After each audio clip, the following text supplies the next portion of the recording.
I mentioned this at the start of the show. 250,000 children in England missed school last week because of COVID infections, self-isolation or closures. It was the most disrupted week since schools fully reopened in March and has led to calls for pupils to be vaccinated. Just before we speak to our guests, I'll give you the latest figures, actually, because the number of cases has risen sharply again. The number of new cases in the past 24 hours is 16,703.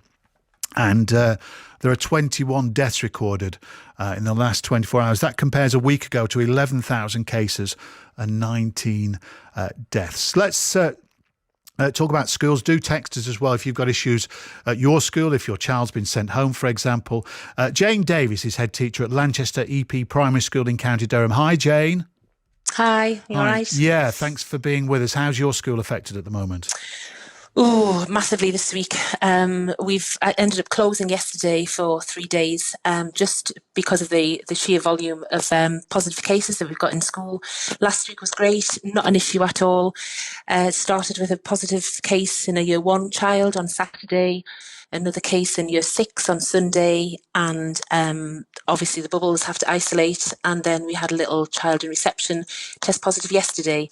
And it was at that point I thought, actually, with the number of staff who have also got to self-isolate, along with all the bubbles, we just didn't have enough staff to keep the children safe yesterday. So we've closed for the rest of the week and aim to reopen on Monday. But this is definitely the worst. It's the worst week in my career. I've said that before, but it's been dreadful. Yeah, and hand on heart, Jane, is the part of you that thinks you may not reopen again before summer?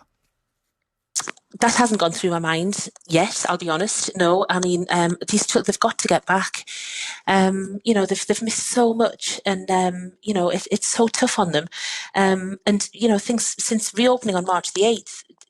We haven't had a positive case since October in our school community. So we went through the lockdowns with nothing. And then all of a sudden, wham, this week, it's just been phenomenal.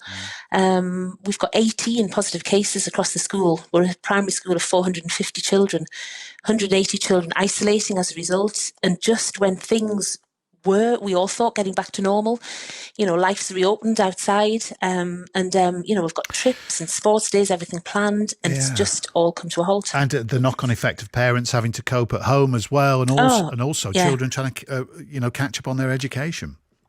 That's right. I mean, it has huge impact on working parents. All of a sudden they have to make other arrangements. And I just get the sense they are just waiting every morning for that dreaded call or email to say your child has to self-isolate. It's a parent's worst text or email at the moment.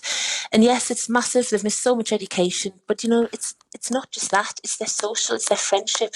It's that side of it. It's something that we all need and want, just being around others. It's just taken away from them yet again. Jane, well, I've said this so often over the past year and a half, but we do wish you good luck, and I hope that things get as back to normal as they can for next week and you manage to open the gates. I hope so. Thanks, Thank Jane. you. Thank Yeah. you. Jane Davies from Lanchester EP Primary School in County Durham. Let's speak to Tom Solomon, Professor Tom Solomon, Director of the UK